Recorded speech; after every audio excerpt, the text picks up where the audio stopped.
What is going on, everybody, and welcome back to Shooting the Shit Uncensored. I'm your host, the dad bod god, the bald, the beard, and the fucking beautiful Piers Austin. And tonight I've got a very special guest joining me. It is B-Boy. B-Boy is an Australian professional wrestler. He's an Australian professional wrestling promoter for Wrestling Go. Wrestling Go have an upcoming show that is a charity benefit for the Black Dog Institute, which we're going to get into that and much, much more. But guys, before we go any further, I have to take a quick second to thank our sponsor for the episode, and that is healthvape.com. Now, Health Vape is your healthy vaping alternative. All of their products are no nicotine, no addictive or harmful chemicals. They help restore your energy while giving you the vital boost you need to get through your day, and they are vitamin infused. So go and check out their vape and pod products. Use that promo code MWAPOD to get a 10% discount on your final purchase. Also, wherever you are joining us, I appreciate you tuning in live or listening to us or watching us afterwards. But wherever you're tuning in from, please make sure you like, share, subscribe, hit the bell to stay notified. Leave a comment if you can. If you're listening on a podcast platform, please give us a 5-star review. It helps us bring more amazing conversations to more amazing people. So let's get to tapping and let's get to liking and let's get to all that other good shit.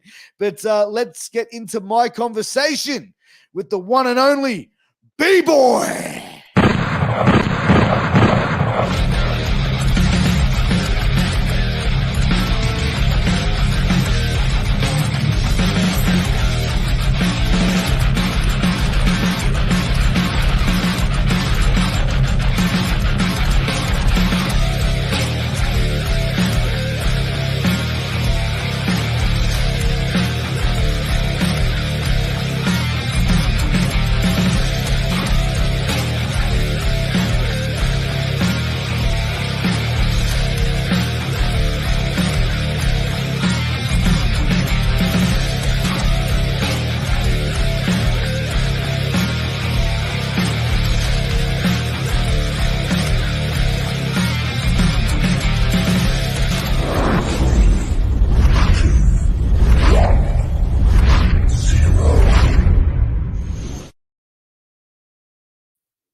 What's going on, B-Boy? Welcome to the show.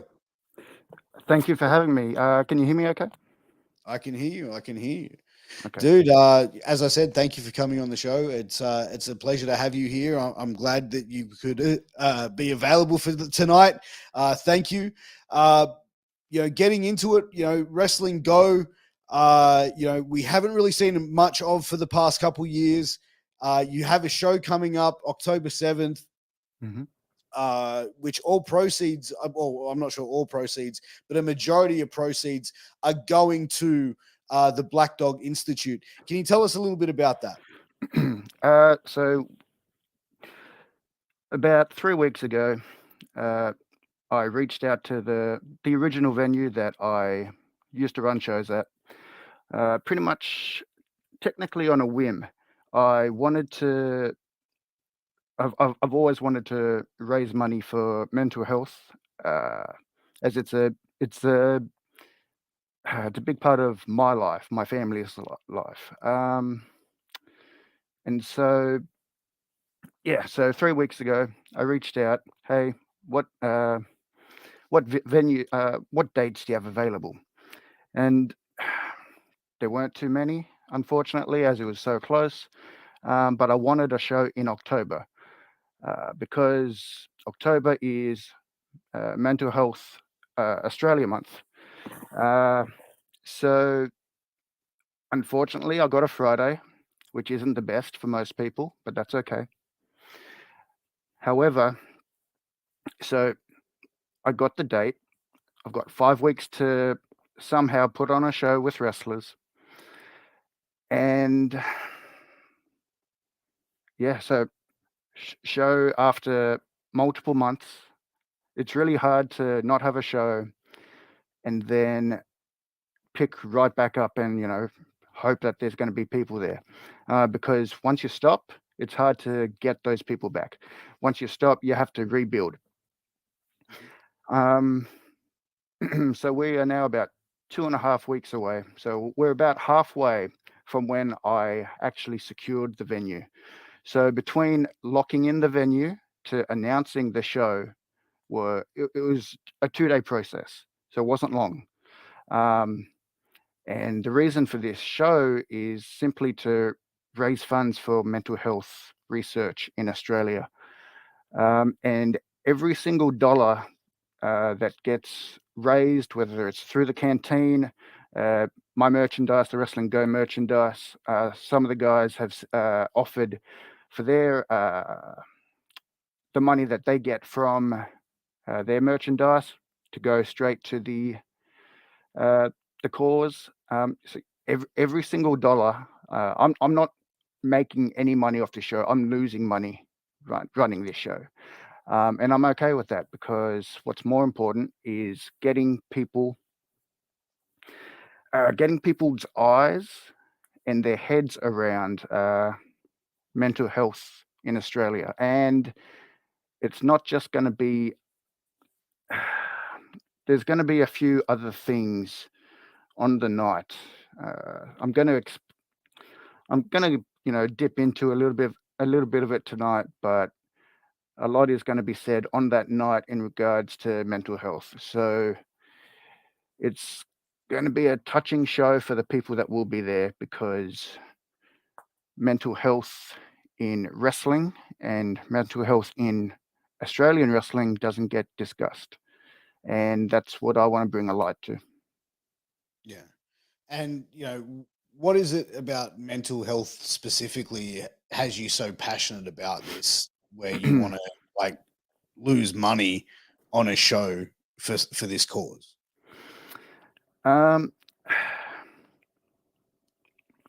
no one takes it seriously. Uh, no one takes mental health seriously, and especially in Australian wrestling. And in my case, for example, I've had a few things, not just in the last few years, but I've been in wrestling for 12 years now, and it has been happening since I started. Um, and I've suffered with my mental health since I was at least 11 years old. Um, uh, so I was going to do it on the night, but I'll do it early, because in reality, it's just a character. It doesn't matter, right?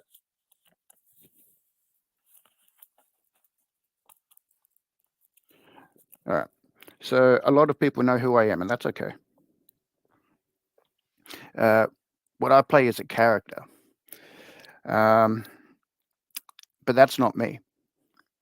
When I put on the B mask, originally it was just to play a character. It was a joke between me and my trainer, because we both liked the same sort of wrestling, and he happened to, uh, he was in the same sort of scene for a while as the original B-boy, and because of that, I actually have a really good connection with B-boy, who's a SoCal wrestling legend over in America.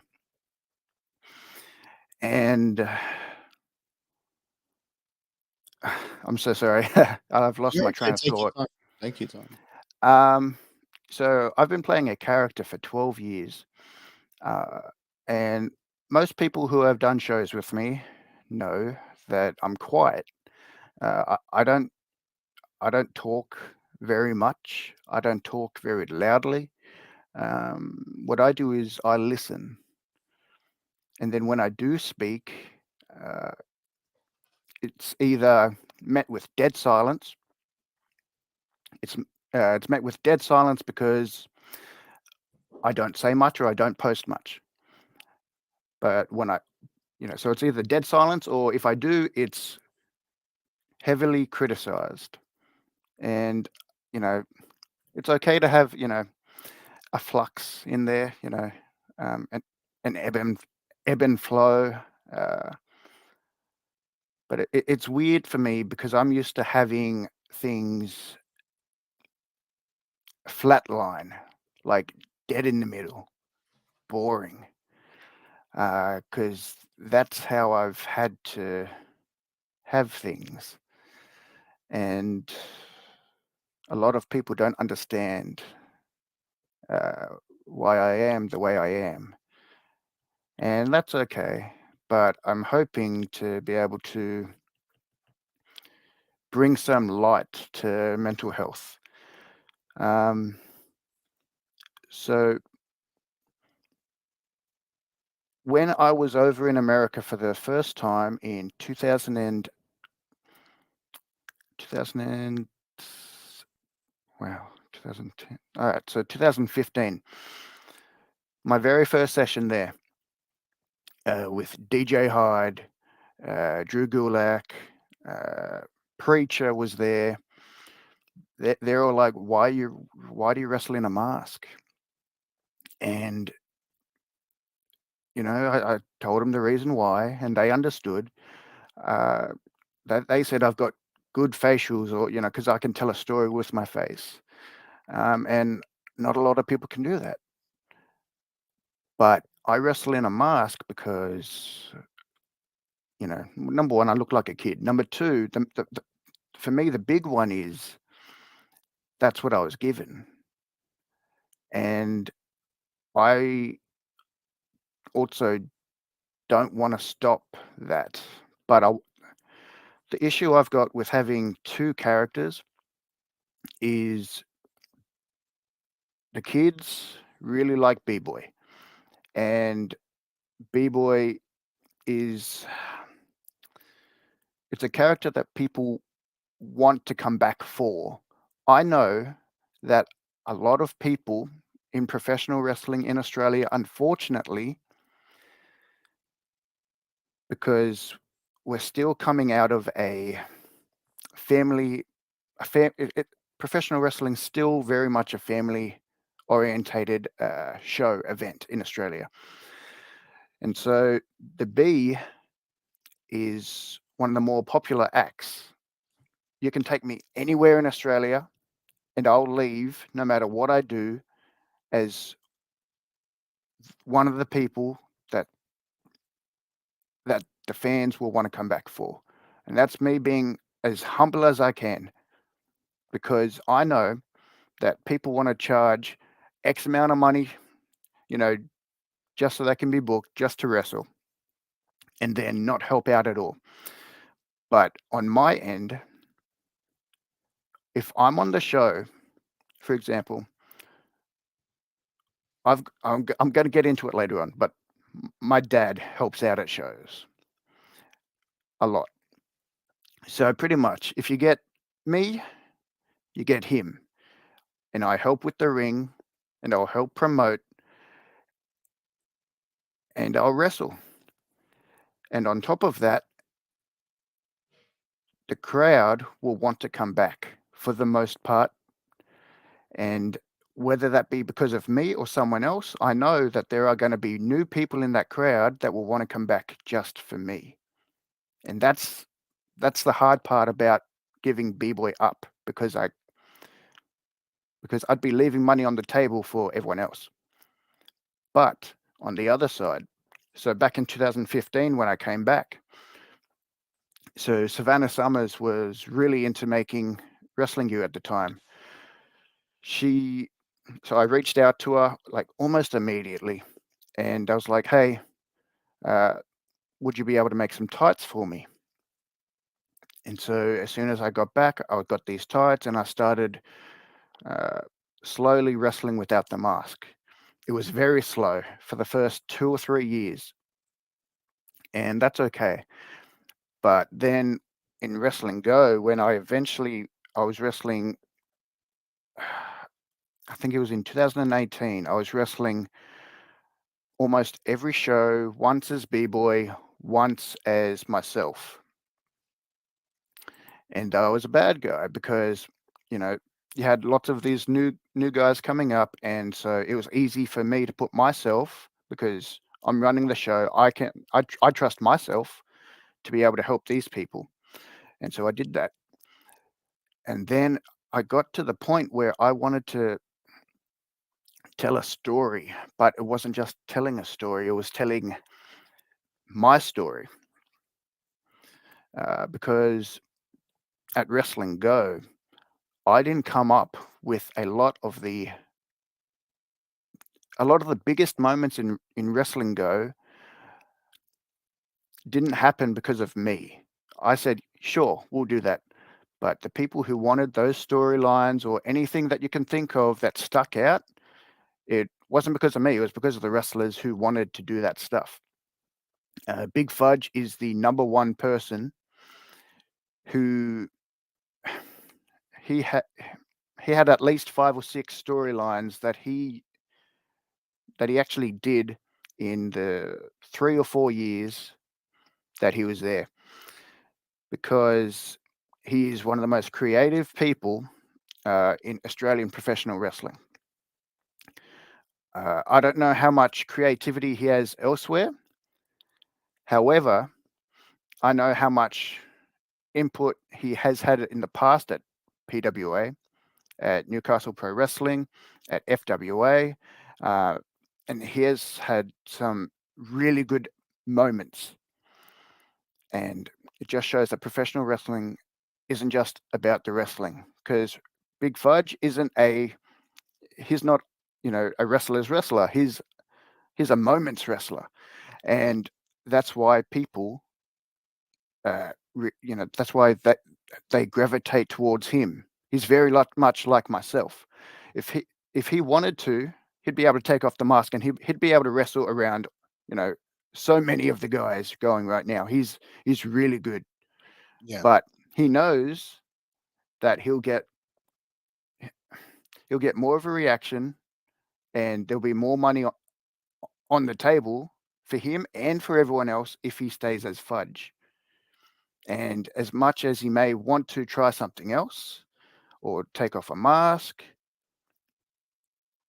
the creativity he has and what he has in Big Fudge, as silly as a character as it may be, it works. And it doesn't just work for him, it works for everyone that he works for. And then, so back to me. I wanted to tell my story. So I was wrestling a lot. I was wrestling twice a show. I was running at least 12 shows a year for Wrestling Go. And that put a huge toll on me, because for the most part it was me and then a couple of people in the back supporting me, and they never got the credit that they deserved on my part.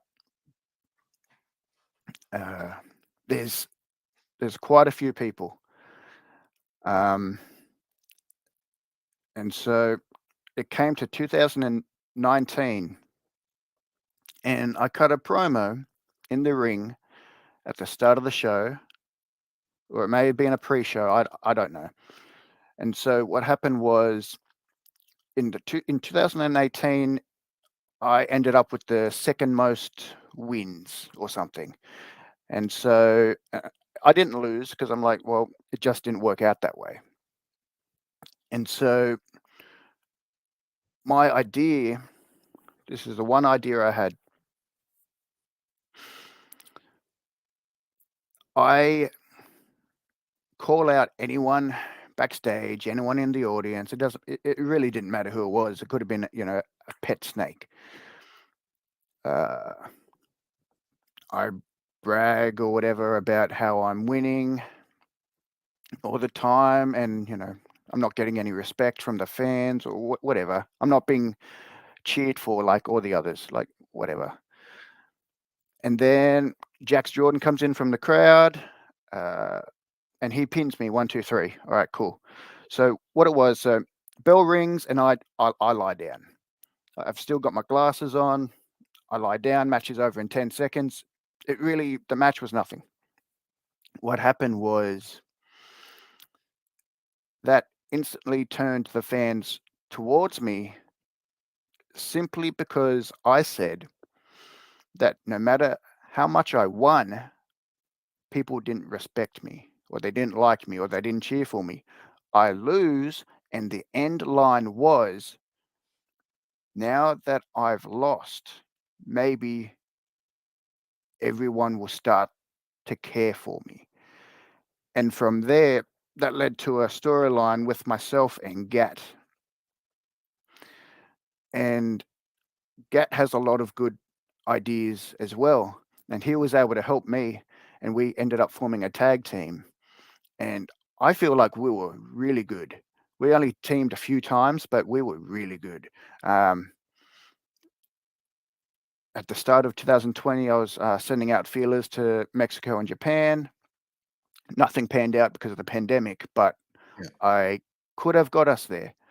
But then, the pandemic happened, and then a rift started between the two of us. But we could probably get to that later. But Gat is really good and underappreciated and always has been. Um, and I really hope, because he's taken a back seat for the last couple of years. Uh, but I really hope that whatever he does now, whether in real life or in wrestling, that he smashes it because he works really hard and he deserves it. So we formed a team and we were getting genuine sympathy. People wanted us. Uh, I don't know. It was just genuine, and that doesn't happen very often. And then a whole lot of screwy things happened, and then there was too many shows going on, and then the pandemic happened, and so really, me being able to tell my story was stopped. I'm sorry. So that's where I'm at now. I want to finish telling my story. There have been a few road bumps in the way since then, but that's only a tip. That's only the tip of the iceberg. Sure. So let me take it back a bit. Like you said before, that you would do something or you would say something, and you were very silent, but when you would say something, it was met with dead silence or heavily criticized. Mhm. Uh, why do you think it was highly criticized? Um, Maybe because when I do say something, I am vocal about it. Whether that's just just me in my head, being like, "Hey, uh, I haven't said much." Um, Maybe because I've posted something, I'm expecting a response. Because when I post something, I would like a response, obviously, because that's what people do. You don't post something for no reason. Well, that's what wrestling is, right? You work for that reaction, whether it's a negative or a positive reaction, as long as it's a reaction. Hmm. And whenever I spoke my mind, I would get backlash from the other wrestlers, and that formed a rift between me and some of the other, me and a few key wrestlers at the time. Um, I'm not going to be mentioning names because it's completely different now, but it caused a rift to the point where I had to, like, I left certain companies because it wasn't okay anymore.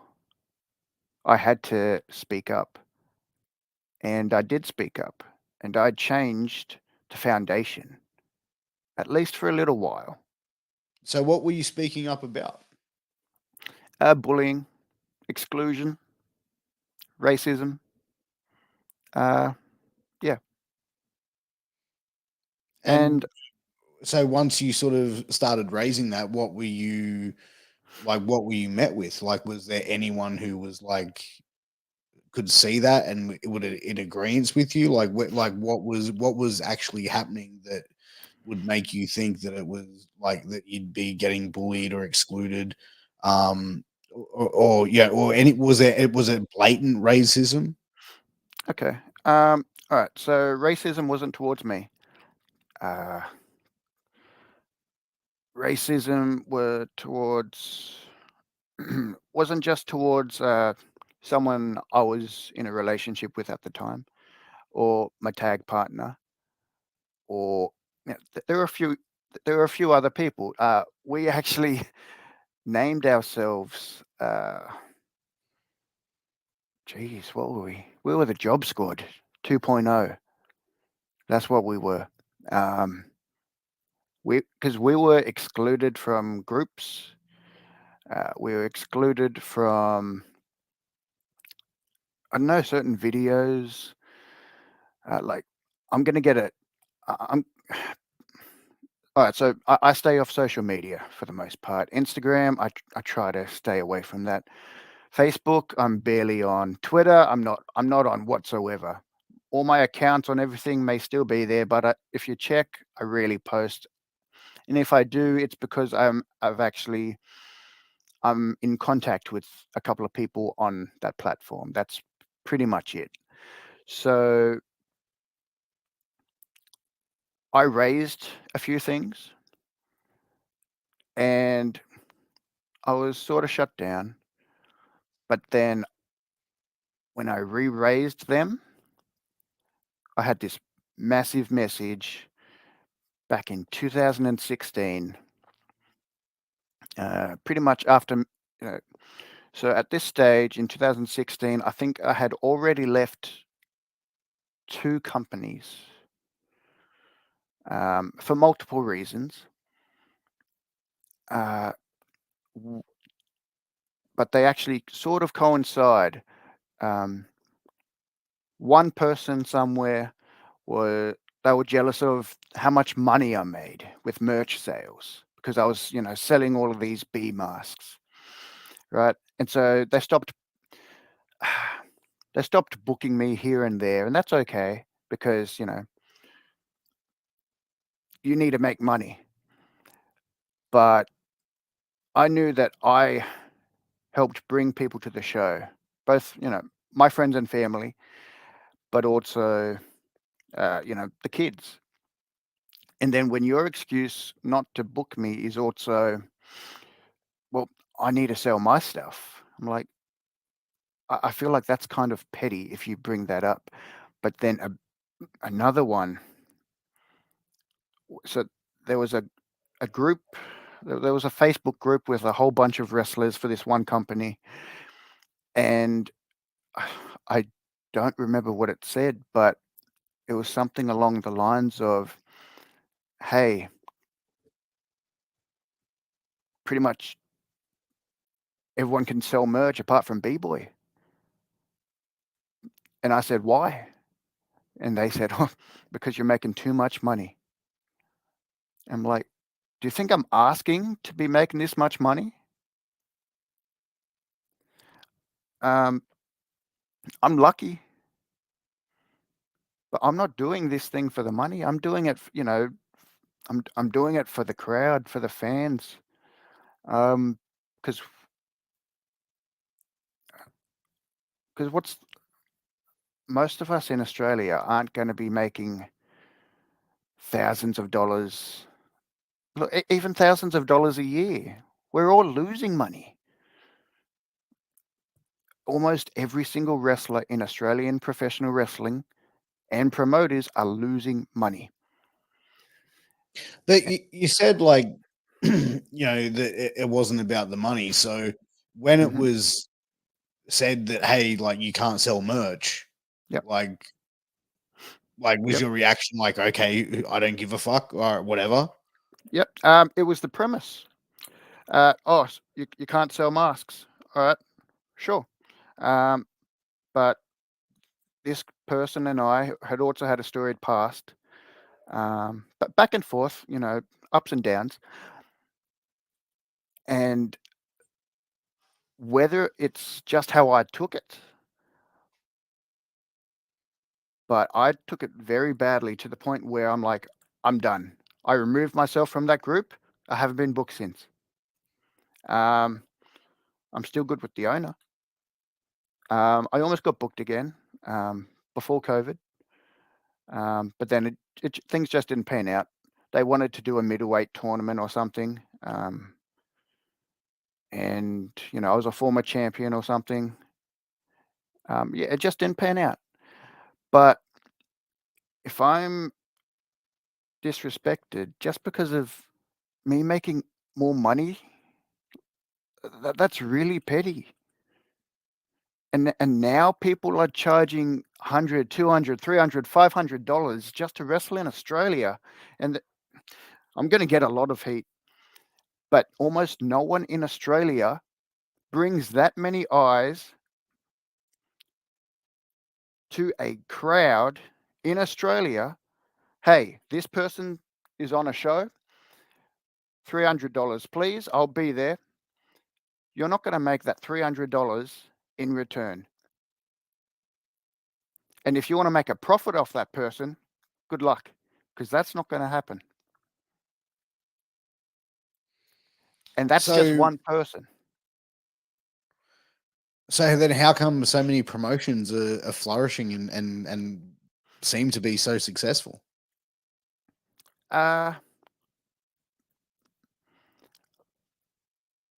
Perhaps because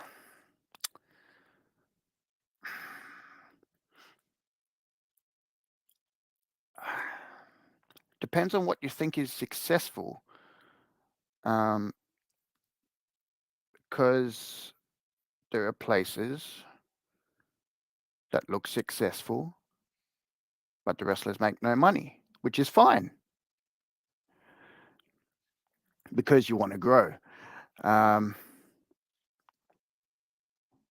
then when you go somewhere else and you want to charge an arm and a leg, and you know that you're kind of ripping the promoter off, or you're putting the promoter in debt. And it's not just one promoter or two promoter or three promoter. It happens. It keeps rotating. Hey, this person runs out of money. All right, here comes the next one. Luckily for me, I don't think I pretty much broke even all up.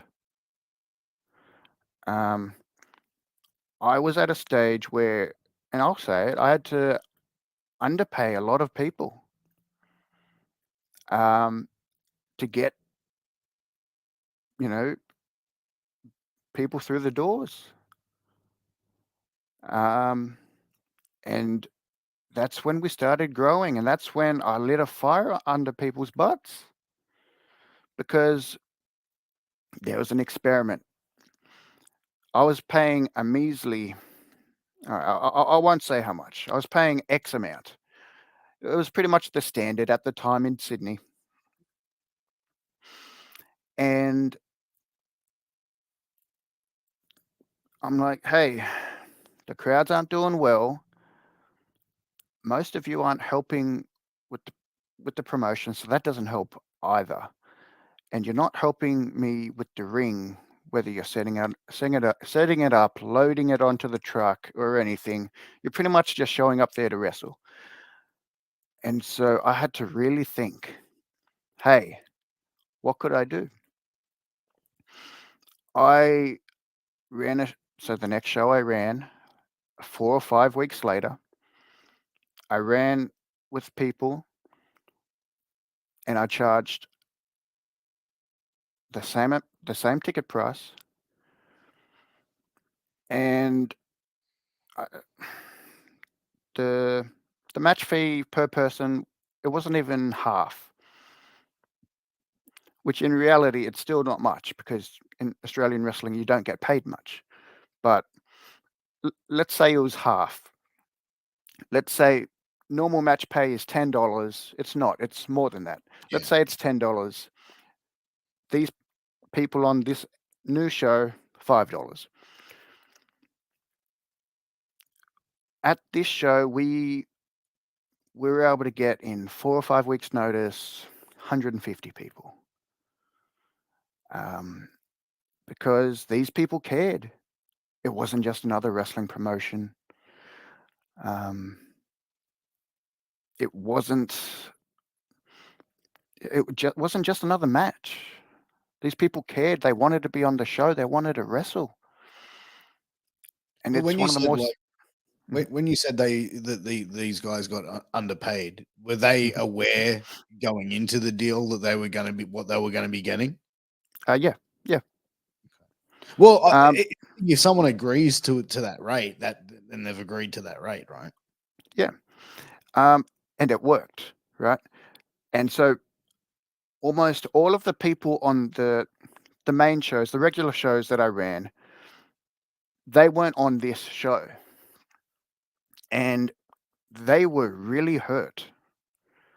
They were they, they were hurt because they thought, hey, maybe they're moving on. Maybe I'm moving on from them. But that wasn't the case. I wanted to test whether it was them, whether it was me, whether it was a combination of both. And it was a combination of both. And so from there, I had some of these people from show A and then show B. And then we started to grow. And for and so I was like, hey, just for a while, I'm going to have to, pay X amount.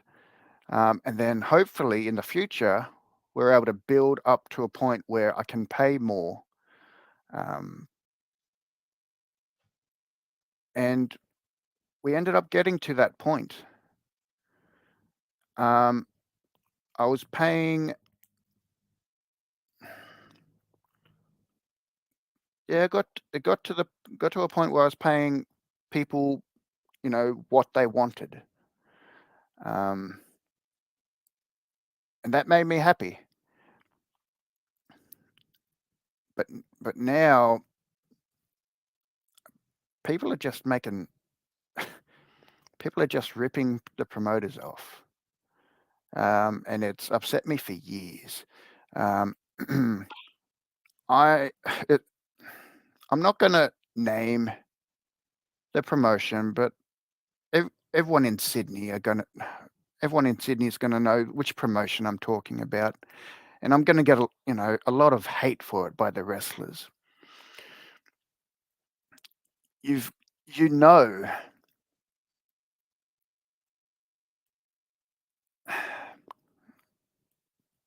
because I've stood up to some of the wrestlers before about this. You know that the wrestler or the promoter in question he's got a learning difficulty, right? You know he does. And it's okay to work for him, but some people they charge him hundreds of dollars just to wrestle. Yeah. And if you don't think that's abuse, if you want, I don't look.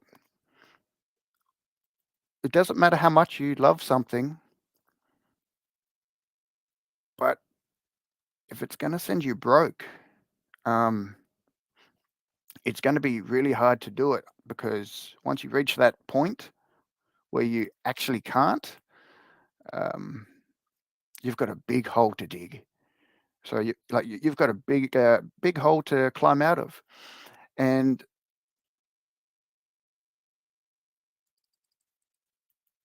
people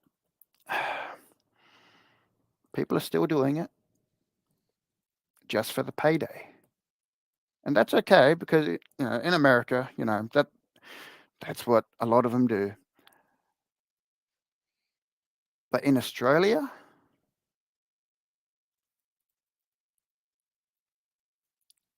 you're wrestling in front of 20 people, and you want to charge this promoter $100, and this doesn't go to one, two, three, four, five people. Um, this goes towards most of the roster, and it hurts me, and it hurts quite a few people. There are people there that deserve that money because they support him. But there are people that are just taking him for a ride. So I think, when people are like professional wrestling, is a business. And I Mhm, think a lot of people, you know, that are aspiring to do this as a profession can do, you know what I mean? Like I can understand that. mhm, And on the other side of the coin, like I do agree with mostly with what you said there. mhm, But a wrestler gets paid the same amount no matter if there's 20 people in the crowd or whether there's 2,000 people in the crowd. mhm.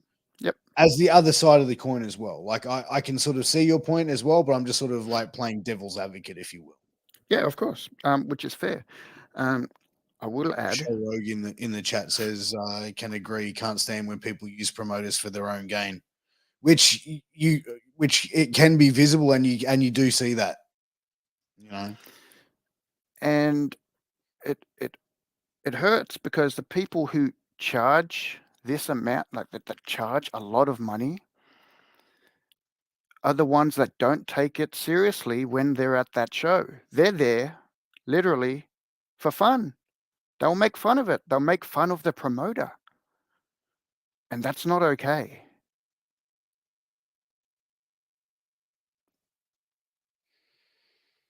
I think I know who you're talking about, and the promotion. Mhm, Um, and for like I'm around that promotion mhm, and work with that promotion, mhm, and that with my time there, I have not seen anyone making fun. You know what I mean? mhm, Like there might be like, oh, this is what is going on, and a bit of mhm, a like, oh, what the hell? mhm, But it's not in a way that I've seen which would be disrespectful mhm. in any way. Not saying that Yep. what you're saying is false, but I'm No, of saying from course. my Of course. experience, and I'm sure we'll talk, take this offline, and you know what I mean? But that's where I believe, where I Mm, think, I mean, maybe things have changed since then. yeah. Uh, but from my experience around this promotion, Mhm, like I said, I have not seen that. mhm. But thing is, there's always more than one side. There's always more than two sides. There's always multiple sides to a story. And Mm. a lot of the time, people don't see that. They just see the one side. Um, and if you don't agree with them, or if you, it's the same with politics or anything, religion. If you don't agree with something, or if if that's not what you believe in, the other person's wrong, or they're the devil. Um, but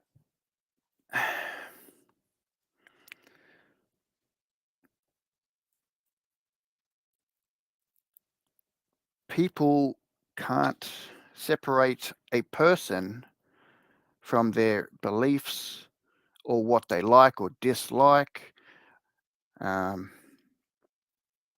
and it's really tiresome. It sucks. It's draining.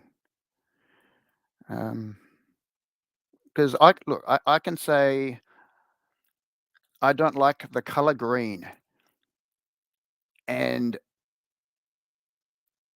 all of the people online who like the color green will come on and say, "Hey, you don't like the color green? Well, you suck," or they'll because there's always some sort of debate, and debate is okay, but not to the point where there are threats or attacking or humiliation. But that's how social media works now because even 30 years ago, there wasn't that instant gratification platform.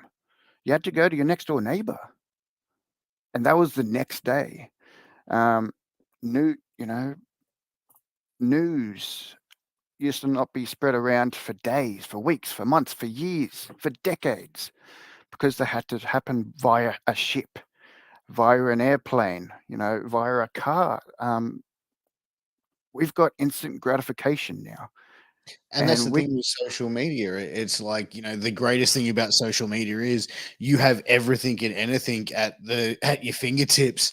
Mhm, Uh, you know, but also the worst thing in the world is you have this technology which is consistent. I've got young kids, and if they like we let them have screen time with the mhm, iPads, and it's sparingly. Because if yep, they have more than like an hour on the iPad, mhm, afterwards it messes with them. They're already like fired up.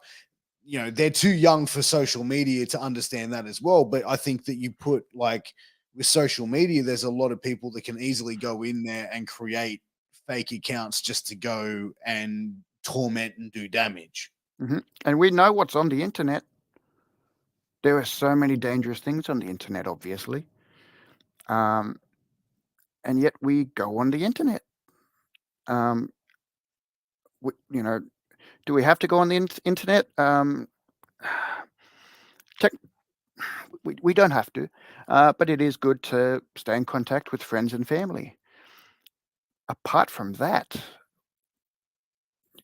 you don't really need the internet, but people live on the internet, and I don't know how they do it. Look, man, I'll be honest with what I do with Hmm. podcasting. I do a lot of social Mm. media stuff. I'm on Hmm. social media uh not a great deal of my day, but like when my downtime is, that's when I'm doing a lot of my shit on social media because it's Hmm. kind of like what I have. You know what I mean? Like Yeah. it has to be done. You know what I mean? Like if I want to grow what I'm doing. Hmm. Um, but I agree. Like social media, there's so much out there which like people have easy access to other people, and it's like insulting people and say, you know what I mean? Like just Hmm. you know what I mean? Like just messaging someone you do not know or have no personal connection with and saying, "Hey, you're a fucking idiot," or Hmm. like, "Hey, you should go and shoot yourself in the fucking head." And you know what I Hmm. mean? Like you send that to someone who's pretty like thick skinned, that's not going to be a problem. But you send that to someone who is like, "Holy fuck, man! Like I'm going through some shit right now. Oh fuck, what the fuck? I should go kill my what the fuck?" You know what I Hmm. mean? Like then I don't think that people really understand the recourse and the follow up. And we saw that with, Hannah Kimura a couple of years ago, Hmm. where, you know what I mean? She Yep. killed herself because of, online torment. Yep. Um, yeah. Yeah. In my family's past, we've had suicides. We've had suicide attempts, including myself. And there are other people in Australian professional wrestling, who I won't name because that's not my business. It's not my business to say. Um, they have as well, and they do have uh, mental health. Uh, th- they're not issues. They're not problems. They're just there. Um, But that's in any profession. People are going to, like, you know what I mean? When you have a large group of people, like you look at hmm. Australian wrestling, we've got maybe hundreds of wrestlers in Australia, plus Yep. another lot of hundreds coming up through in the scene. You know what I mean? Throughout those hundreds of people, you know what I mean? You're bound to have people that are like have mental health issues or Hmm. going through depression, anxiety, bipolar, ADHD, whatever it may be. Hmm. And no, like literally, no one talks about it. Um, no one, at least there may be, brief moments here and there between, a couple of people, but that's about it. Um, a lot of people. So when I was 10 or 11,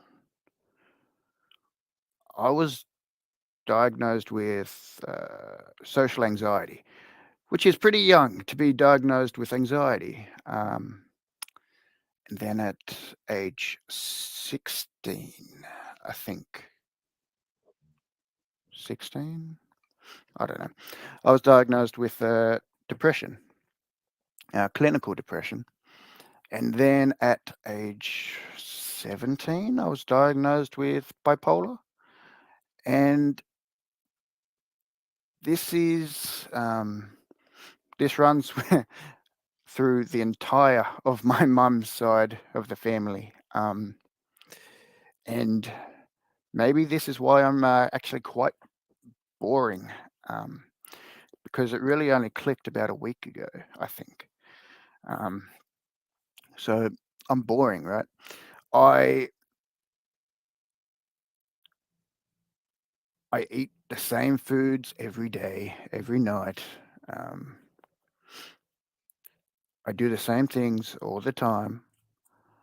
Right now, I'm at the stage um, where I go to work, I come home, I will lie in bed, maybe watch TV, play a board game with my family, and then I'll go to sleep and start again.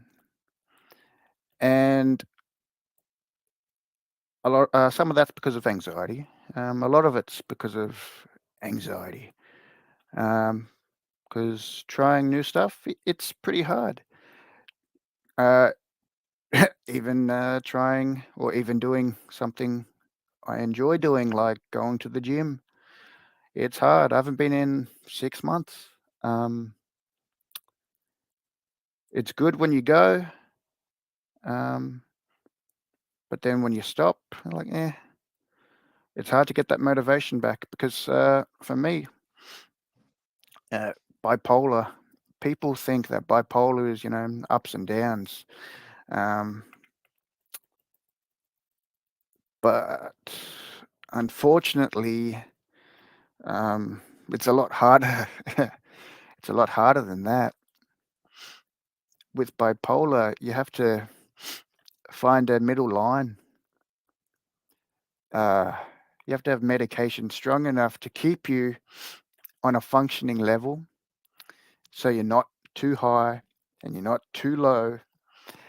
So you're not jumping up and down all the time. And because when it's low, it's really low. And because I've got depression, that doesn't help either. But when it's high, it's pretty noticeable. Yeah. Um, and that doesn't happen often because when I'm on a high, I'm actually talking, or I'm actually willing to do something. When I'm low, obviously I'm lying in bed for a week, not eating, and I do that a lot. Um, my How often diet. would you go through how often would you say you have lows compared to highs? uh, I've got.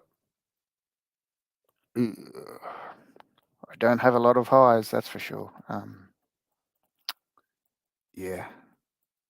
Um,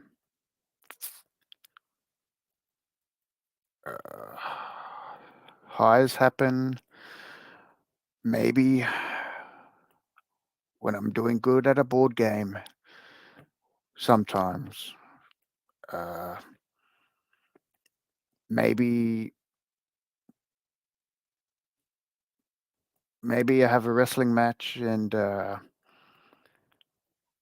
know there's a 6-year-old kid who's been to a show for the first time, and they're really excited to see me, and then that will last, I don't know, 2 hours. So it's not for very long, and it's not very high. But the lows are low because it can happen just like that, like instantly. A couple of wrestlers have seen me low, like on the lower end, like when I snap, right? Um, and when when you're trying to run these shows, promote shows, and the pressure's high, um, and it's nearly showtime, and you get angry. Um, that's hard to contain, and so it just comes out. And maybe that's why my dad's always with me at the shows, um, because The second time, I think. No, it was the first time. Uh, okay, no, I've had multiple times. The main time I actually really wanted to do something. Um, my parents were on a ship. Um, they were pretty much on an island, um, and they couldn't do anything. It was just me and my sister. Um, so they were like a day in or something, and they had to fly back. I was in a. I've got the best, the top healthcare you can get, uh, because of my mental health. To make sure, it's not for anything else. It's because of the mental health. Um, mental health facilities, public mental health facilities are not.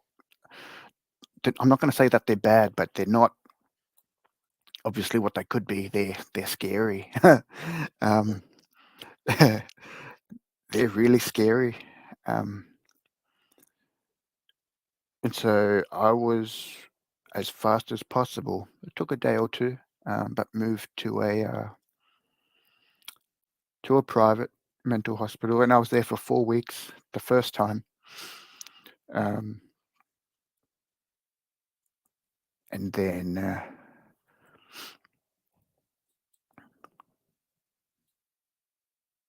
yeah, so that was the first time.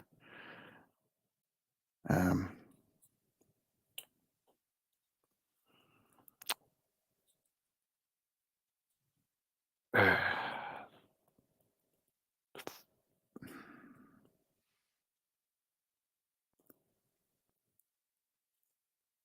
Take your time. um, there's just a little bit of background noise, and I've just lost my train of thought. So I was there the first time.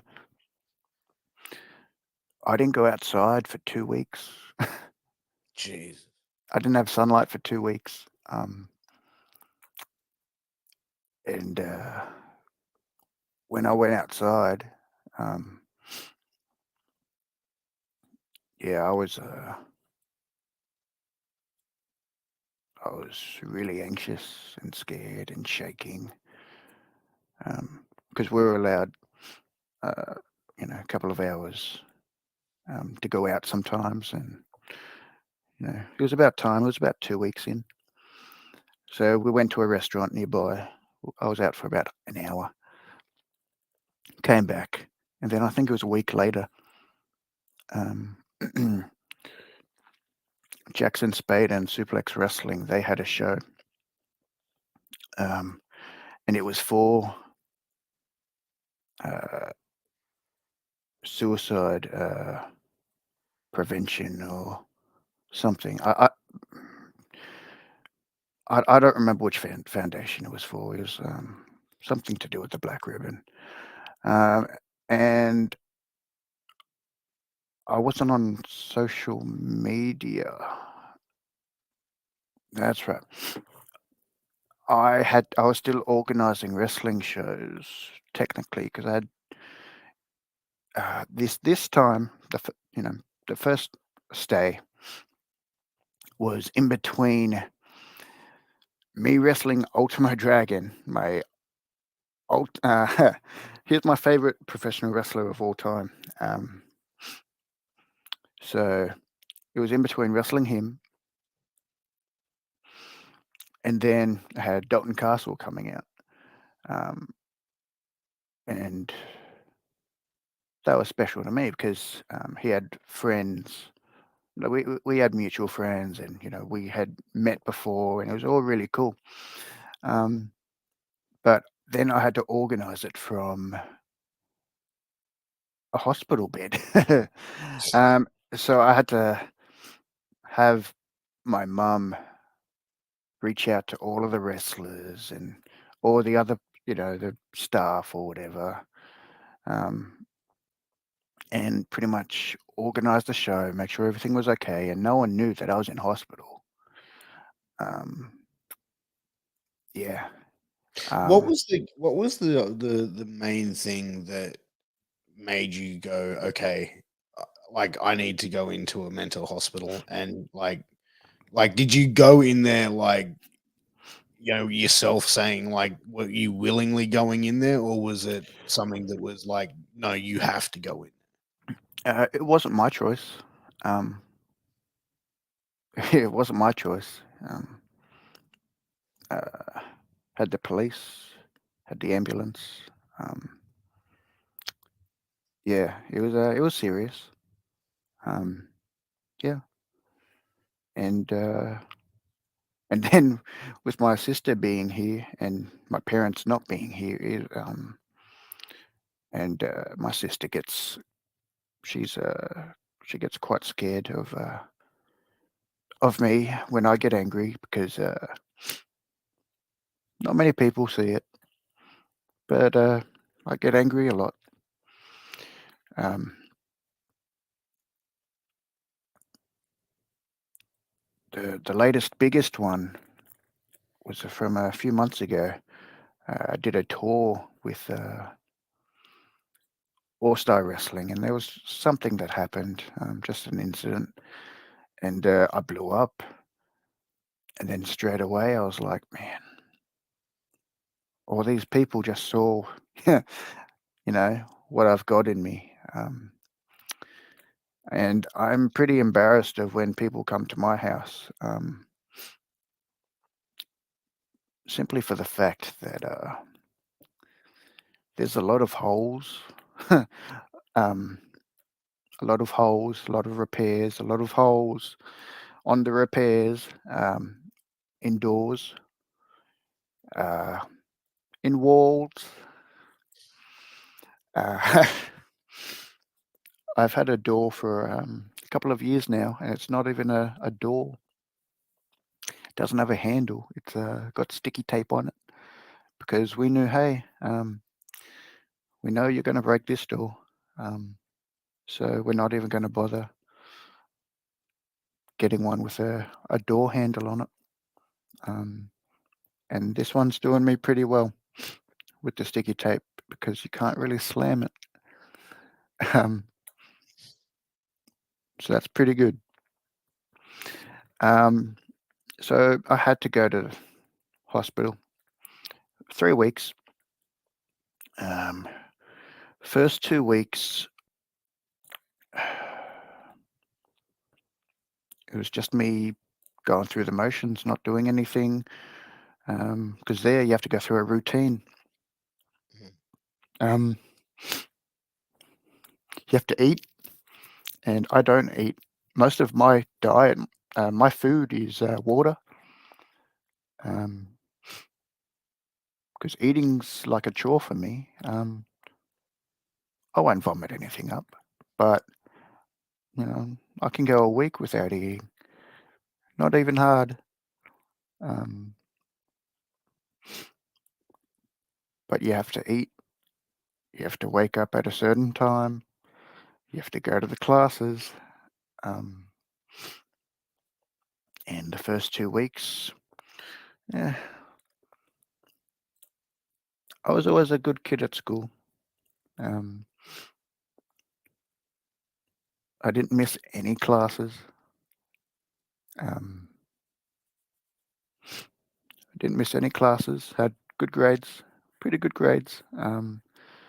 They really only dipped in the last year, and that's pretty much when it's pretty much from when I was diagnosed with bipolar, and I was like, I wasn't going for an ATAR or whatever it is. I was like, I'll just finish because I don't want to continue going to school. And so I was able to finish school, but I was going through the motions. Um, uh, I would get the occasion, like the very occasional uniform note. Um, maybe had the wrong shoes.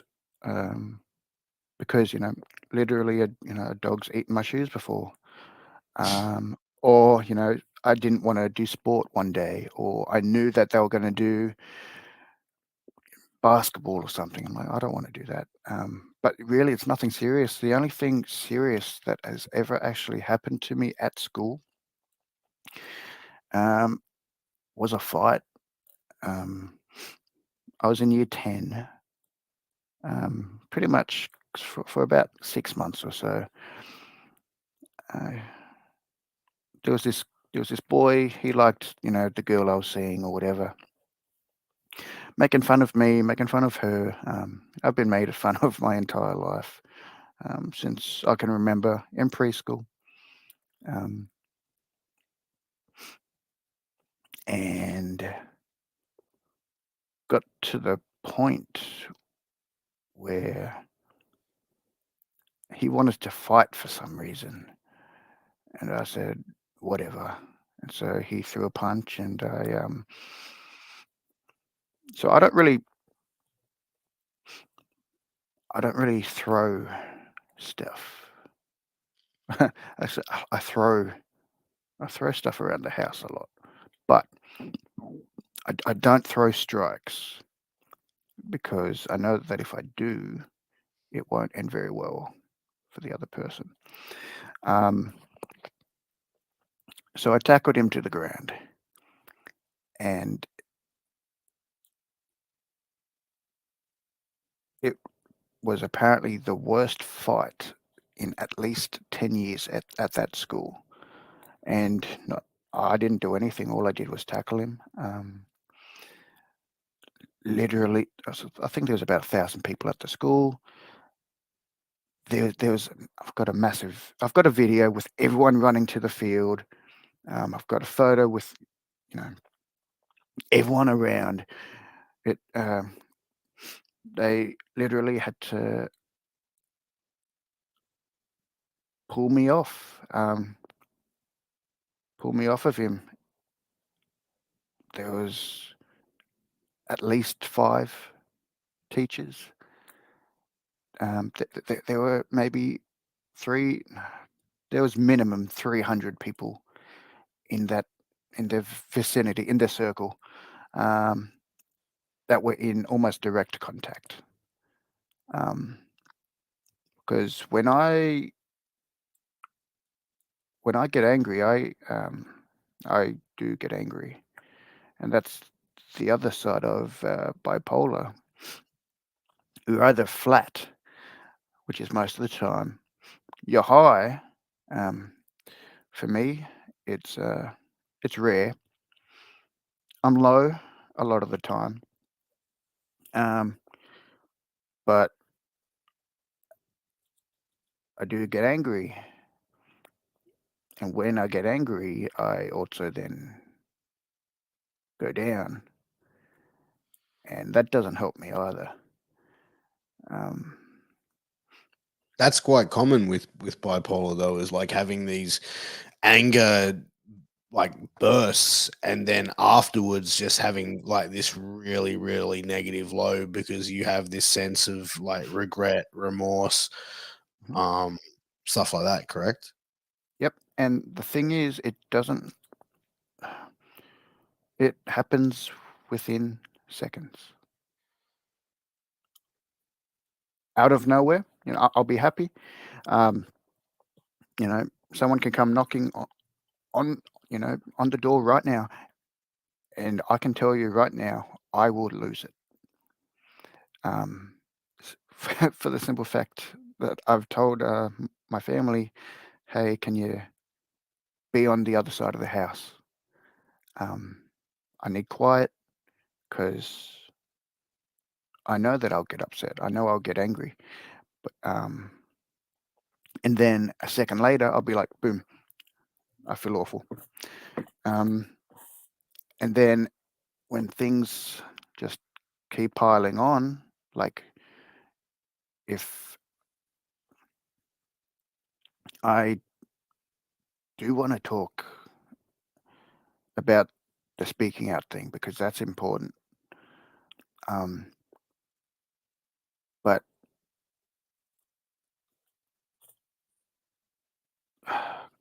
because I think before 6 months before, uh, we'll be able to preface it before it, but if something happens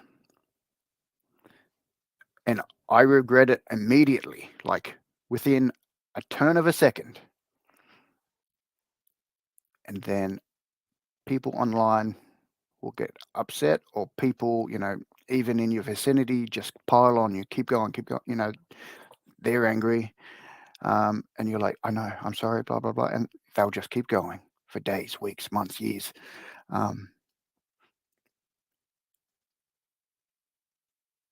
And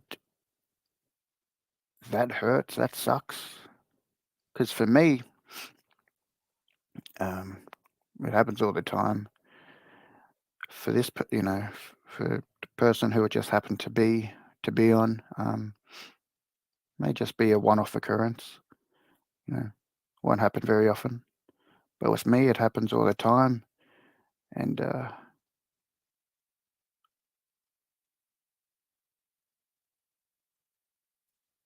yeah, you're happy to pile on, be upset, be angry, but then we'll never check in to see if I'm okay later on, no matter if we're friends or not. Um, sometimes it's the people who sometimes it's the people who you don't think have your back. They're the ones that have your back. Yeah. They're the ones. They're the ones that check in on you. And you know, you said, to touch on the speaking out movement, Hmm. and you mentioned that it's happened. These emotions, this mental health that your mental health you've been suffering with, your Hmm. bipolar. Hmm. Is it all come into play? Do you believe? Yeah. And the biggest one for me, well, there are two things.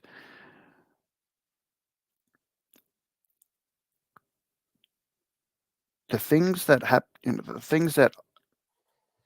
came out with me, they came out great. They needed to come out, Mhm. and not that they should, but it does hurt when. Why does my stuff come out when I know what a lot of others have done, and they've done far worse than what I've ever done, and that's what hurts me. But on the second note, when I was going through this, friends or not, uh, there were a few others in Australia that had bits and pieces, um, that were affected from speaking out. Um,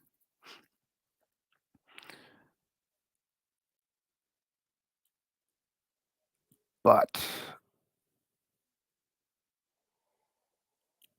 I feel like I was the one most. ah,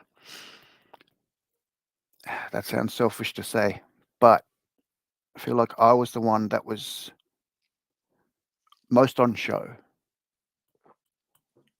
Most on show, Um, how like people were piling I, on, or like what do you mean? that and maybe I was the toy put on display. Maybe it was because uh, I was an easy target. Um, but I don't know. I only had three people. Okay, so from whenever it happened, June or something, June, July, August, in a 6 month period, uh, I had three people involved in wrestling reach out to me to see if I was okay. 3. Um, and that's what hurts more than anything, because now everyone pretends that it's okay. Or, hey, I haven't seen you for so long. I'm like, yeah, because you didn't reach out to me. You didn't see if I was okay.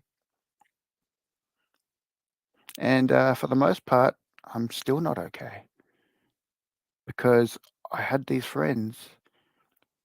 And look, I may have hurt them because of what I've done. Mm. But if the person who I've done something to is, if they're okay with what happened and they've moved on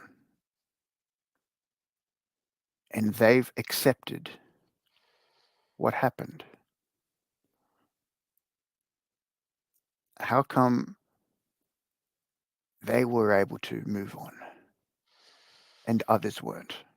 That's what I don't understand. So let me touch base. Like Please. I saw what was written about you Mm. by this person, and I don't want to say names, and I don't want to go No, into that that's because I okay. like this person. I haven't spoken to about this, so I don't want to Mm. include her name. Mm. I saw the posts. I saw Mhm. the screenshots. Mhm. Um, during that time, was that one Mhm. of the highs that you were going through? Correct. Oh yeah, Yeah. yeah. But So what? But what mm, led to the moment of doing that? Was it mhm. a romantic connection that you had towards No. her? Like, was it, I'm going to try and get something out of this person? Like what was your thought Mhm. process when you were going through and doing Mhm. sending those messages? Yeah. So what happened was, because in reality, it really,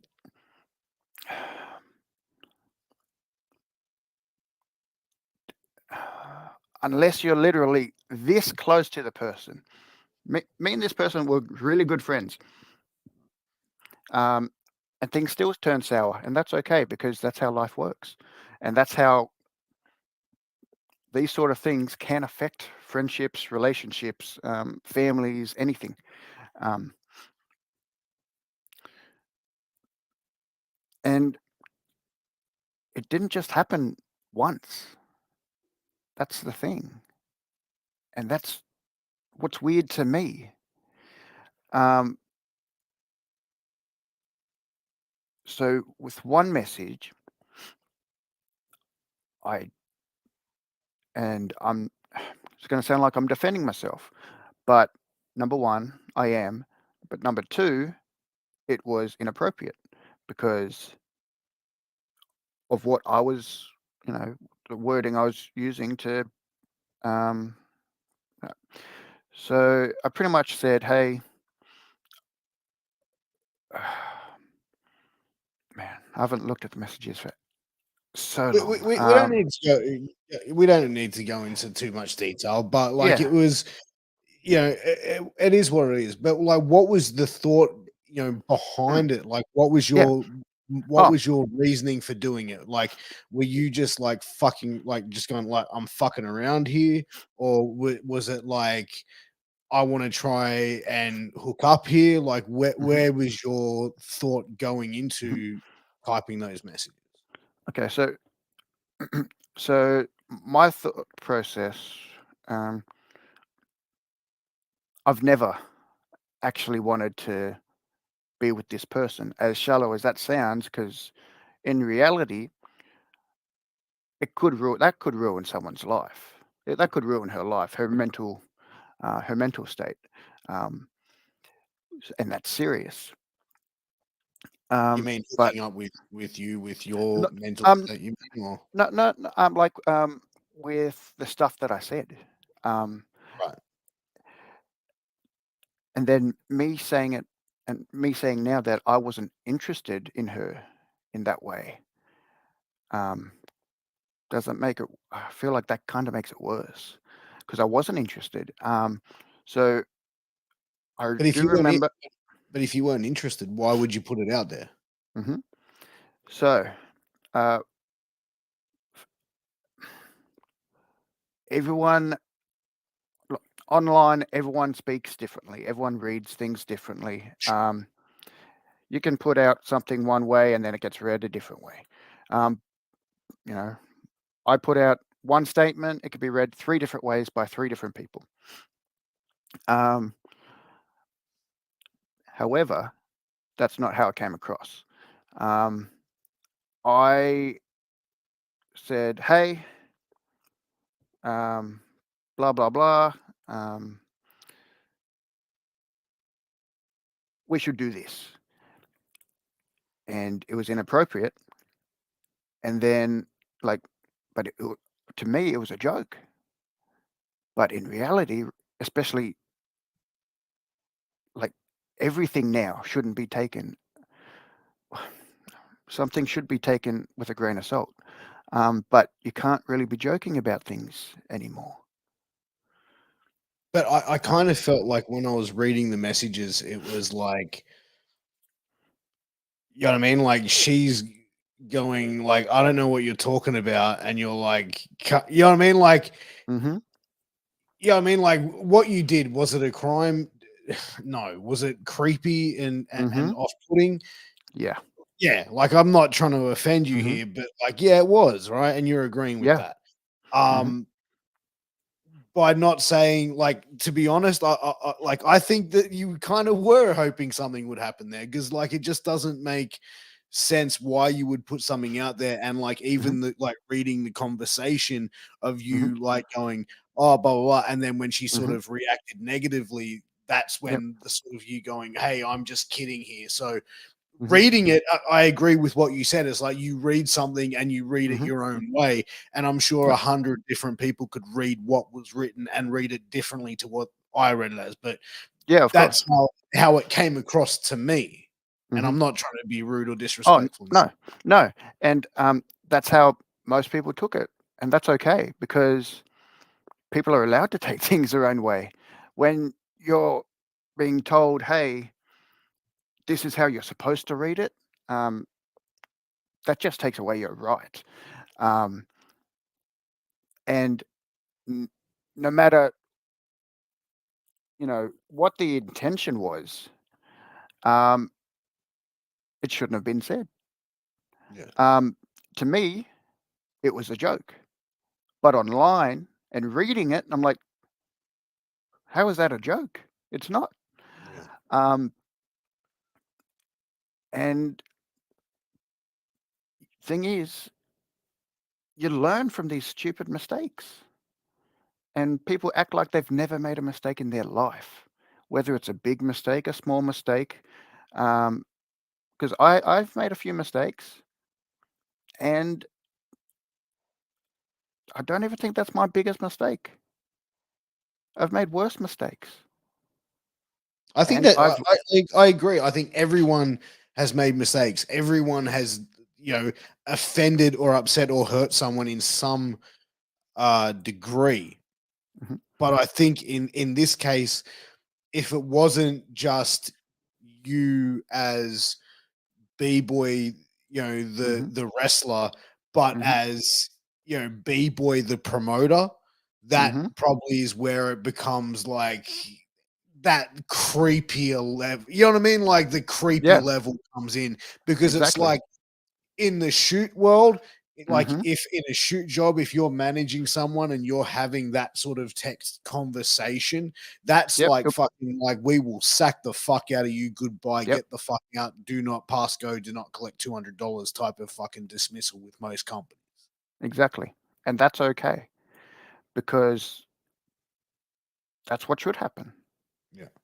Um, Otherwise, if it doesn't happen, then there needs to be some sort of counseling or lessons or whatever.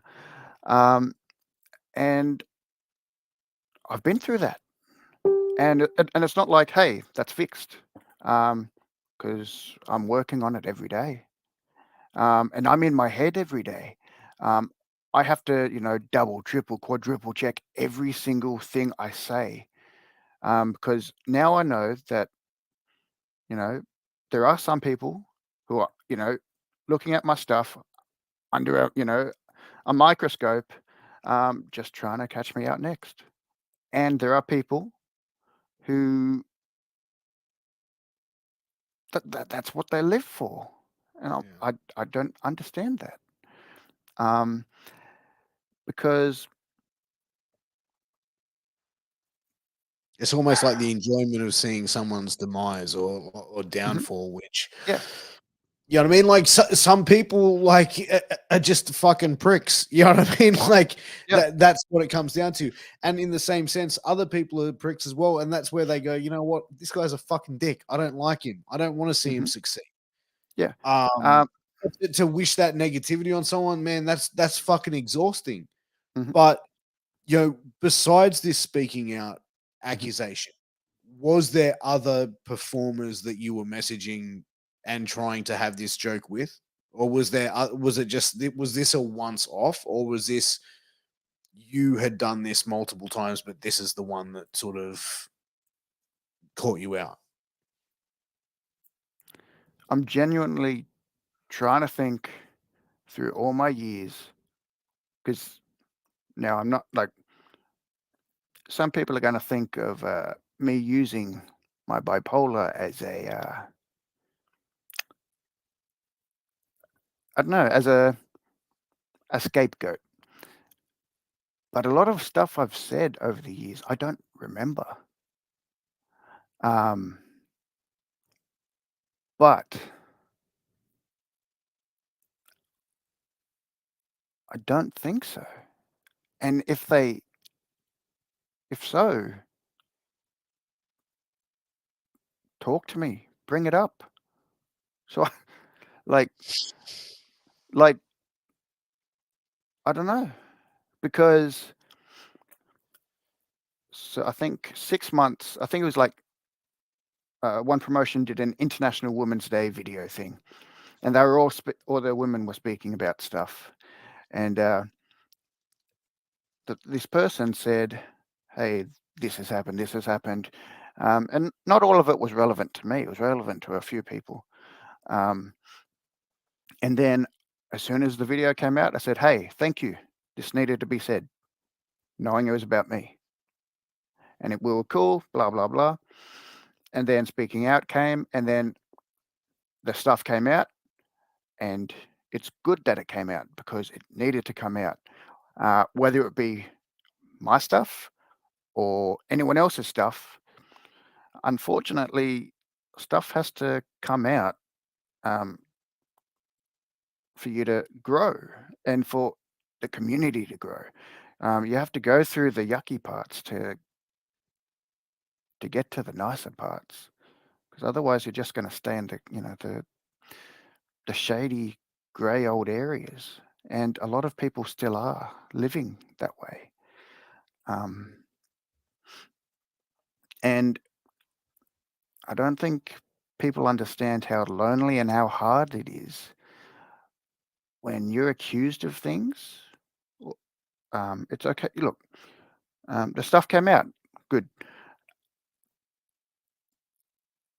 and three people checked in on me in 6 months. But then there are other people being accused of stuff, and for the most part, um, it's they've all got their back. And why And do I you was think that? What like why do you think that is? Like, do you because like you've said before, like you have you know bipolar, you have these moments where like you can snap, you fly off the handle.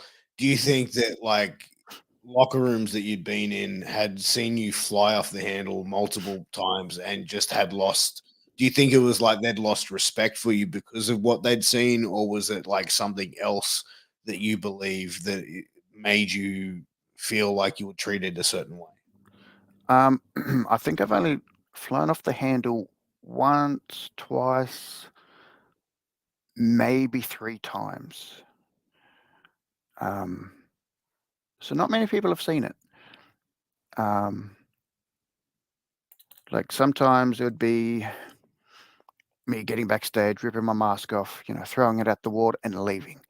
Um, and then I'll disappear for an hour or two, um, without a word to anyone. I'll just storm off, because that's what I have to do.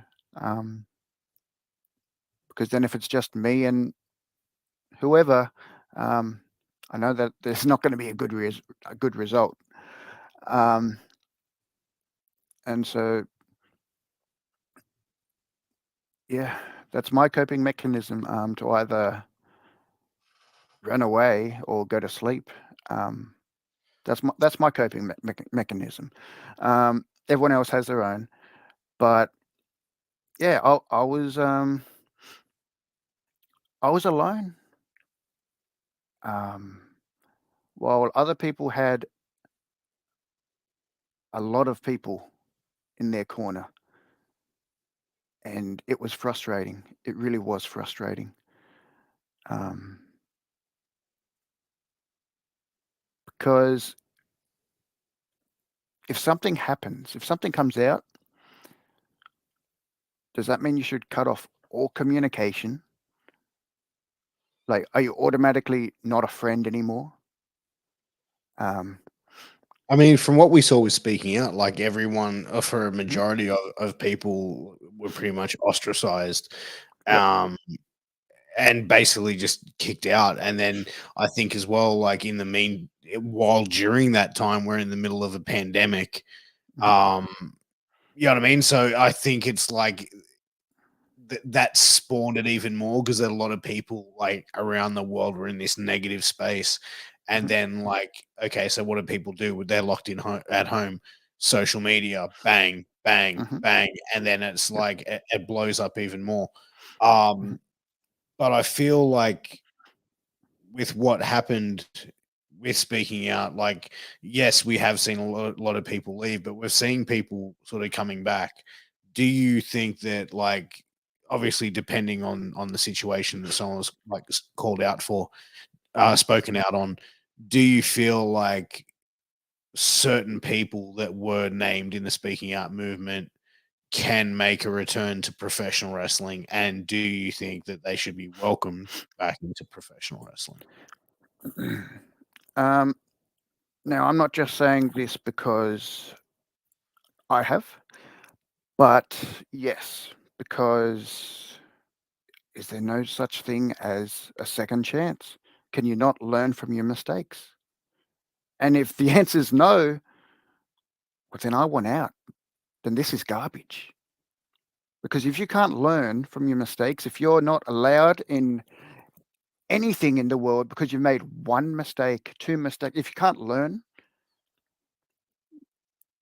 then I then think that's that that just negative. I think that that's like my take on it as well. Like, I think with certain things that got brought to light, Hmm. absolutely get the fuck out. Hmm. No fucking room for it. But Hmm. certain things I look at and I go, okay, um, and we take Zachary Wentz, who got released from WWE for Hmm. what happened with his domestic or with his ex-wife and whatever. Hmm. Like, that showed to me that, like, hey, we as the biggest company in the world for professional wrestling, we're gonna not stand by you if you fuck up and do something inappropriate when you're 15 years of age. Yeah, no, you're fucked. Like, you cannot learn from that. You cannot grow from it. You're just fucked. Your dream job Hmm. gone. And like, Yep. to me, you kind of look at it and go like, how can you not be able to give someone that um opportunity to grow? Like, someone when they're young in their early 20s saying some stupid shit. Okay, cool. It's easy to say get the fuck out. But what about educate them? Mhm. 'Cause people will be like, "Alright, bye," and that's it. What you what happens if they just do it in the future? Is no one gonna check in on them and say, "Hey, how are you going? How have you improved? Are you learning? What have you done?" No, just get out, and that's it. I'm like, "Alright, so that just means you never cared for them in the first place. Because if you actually cared for someone, then you would try to improve that person. So how are you going now, like 2 years removed from it? Like, what have like you've said it was a joke, okay? So Hmm. now Hmm. you've also said that you're very careful about what you're saying to people and so forth. But what have you learned from this experience? Like, where do you like stand now? Like looking back at it, for what it was and what it is. Um, how do you view what happened now, like as you see it, but Mm. also like what have you learnt from that? It needed to happen, whether it be me or someone else or multiple people, because if it didn't, well, then it's just going to stay under the rug, and the girls, the women are not going to feel very good. They're going to stay in this bubble. They're going to, they're going to have all of this, kept up trauma from, 5, 10, 20 years. They maybe some things clicked from when they were, 5 years old. I'm like, hey, oh, that happened when I was 5 years old, and I didn't even realize this stuff needs to come up. Whether it was because of me, because of someone else, it had to come up. Um, and I've learned,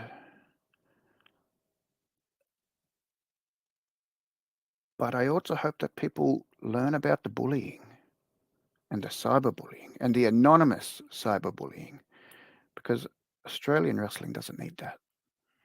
We don't need the wrestlers or even the other fans making fun of the other fans. Um, if a fan has a mental health issue, or if they're having an episode, don't make fun of them. As you know, even if they're encouraging it, that's not cool. Um, like people who did, like fans who did have issues, they were ostracized themselves. They were dismissed. Hey, you're not important enough. Um, keep quiet. Um, people need to. Uh, they need to speak out about literally everything. Everyone needs to speak out about every uh, injustice uh, to keep the world moving, because otherwise we're just going to stay in the dark ages. Nothing's going to improve. Everyone's going to be, people are going to get away with stuff when they shouldn't. Um, and I've always been a believer of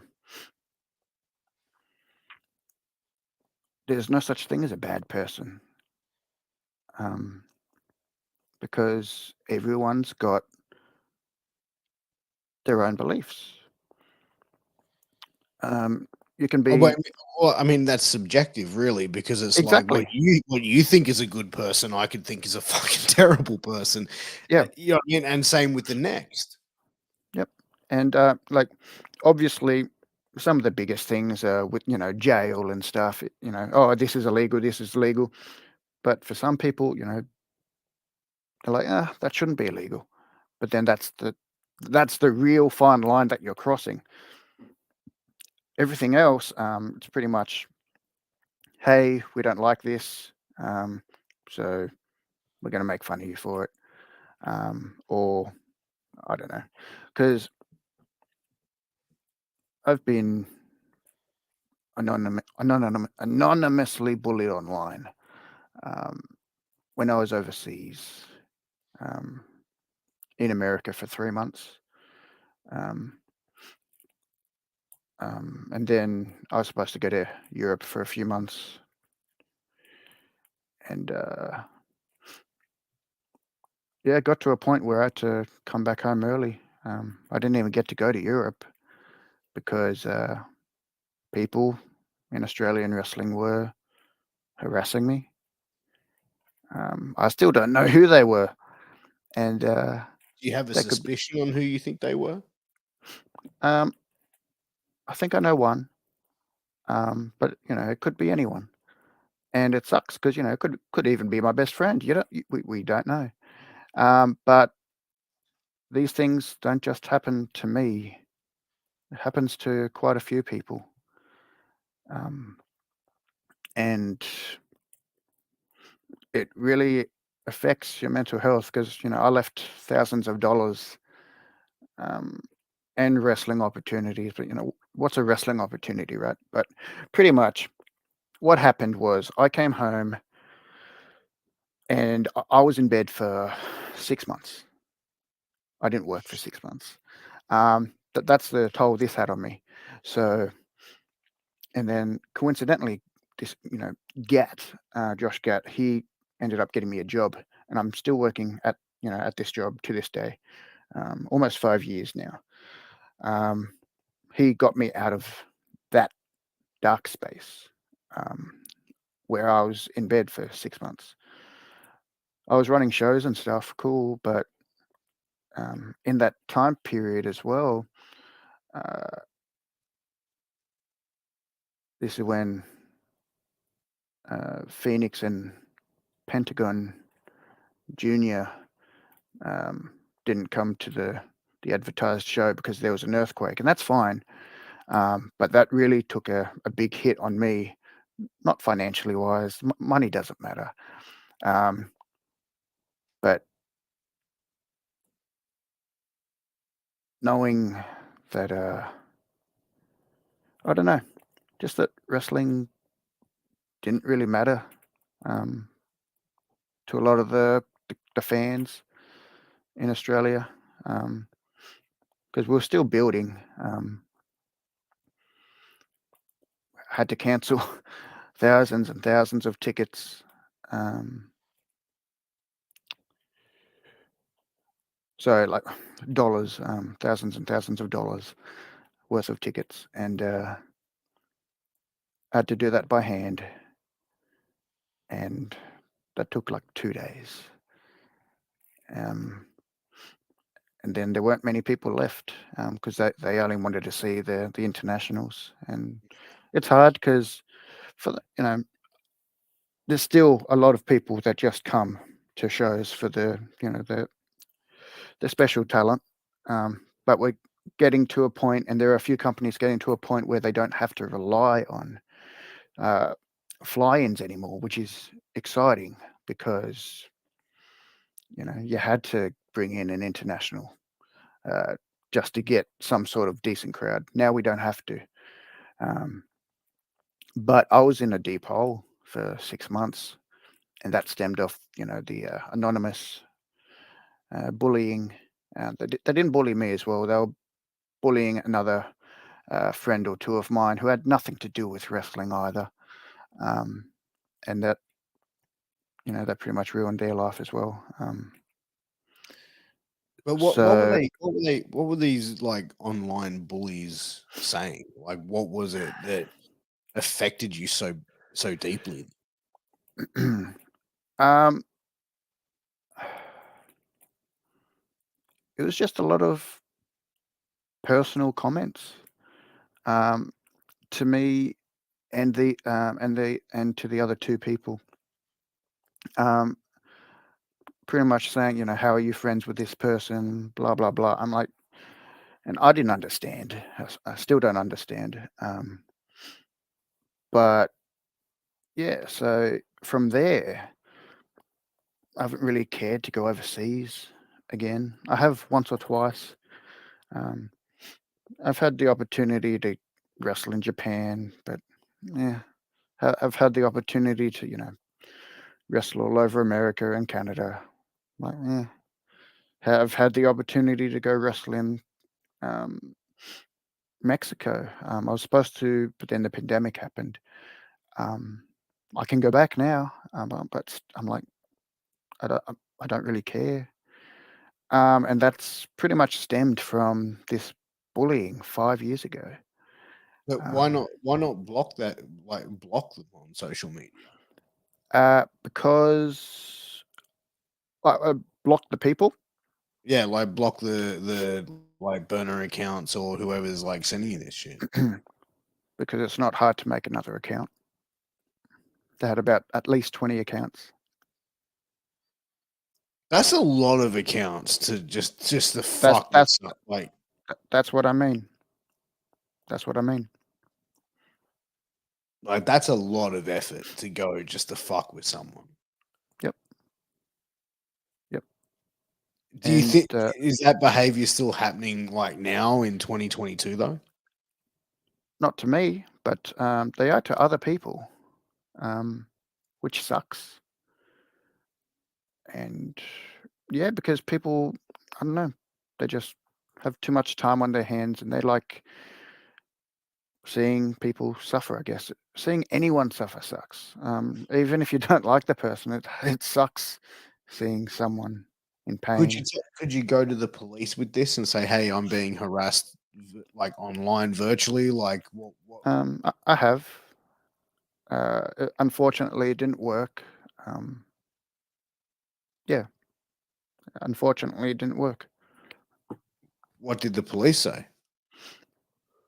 That they'll look into it, and then didn't end up being enough information. I'm like, whatever, because it wasn't happening from just one person. There were multiple people involved, um, and that's what made it tricky because you could see the differences in how each person would write their messages.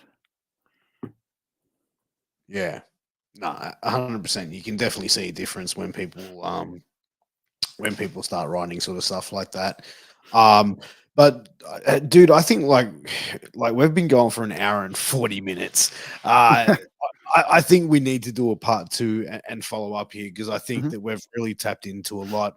But before we wrap it up, it is that time of the show, ladies and gentlemen, and boys and girls and everyone in between. But it is time for 60 seconds with Piers. How this is going to work, I'm going to ask B-Boy a bunch of questions. He's got 60 seconds to answer as many as he can. B-Boy, this is we've talked a lot uh and gotten pretty deep tonight, I think. Right. Mhm. So this is going to be a little bit of lighthearted fun. You let me know when you're ready. I'll start the clock and we'll get the game started. I'm ready. Okay. Worst job you ever had? Uh, Pizza Hut. Early bird or night owl? Uh, Early bird. Favorite song to sing in the car? I don't sing. Name a gross meal combo that you love that no one else does. Ooh. Ah, seems to be cereal without milk. What is the shittest gift you have ever received? Um, for Christmas one year, all I got was chocolate. What would your autobiography be called?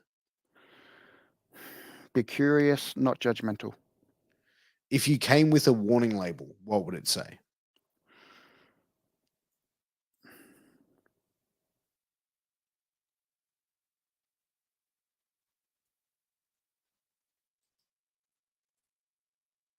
Be careful. Which celebrity would play you in a movie about your life? Uh, I I have to go with my idol, Drew Carey. Nice. And last one, in 5 minutes' time, you are being shipped to outer space. What two personal belongings do you take with you, excluding human beings? Um, Probably my Adventure Kokoda, Adventure Kokoda hat that I brought to me when I did the Kokoda Trail, and yeah, okay. I've got a portrait of some photos with me wrestling Ultimo Dragon. I might take that. That has been 60 Seconds with Piers. B-Boy, thank you for being a guest on the show tonight. It's been a pleasure to have you on. Thank you for opening up. Um, and thank you for being very, very honest. I feel like you to me you have been very honest. I feel like you've been very straightforward with me. tonight. You've answered every question that we could throw at you or give you, and thank you for your time. I genuinely appreciate you turning up tonight. Thank you very much. No, thank you for the platform. I've needed it for a very long time. Anytime. But guys, thank you very much for tuning in. Make sure you go check out our sponsor, healthvape.com. Use that promo code MWAPod. Make sure you like, share, subscribe. But guys, we're going to be checking out. This is Piers Austin, Shooting the Shit Uncensored, coolest wrestling podcast in the fucking world. We'll talk to you soon. Peace.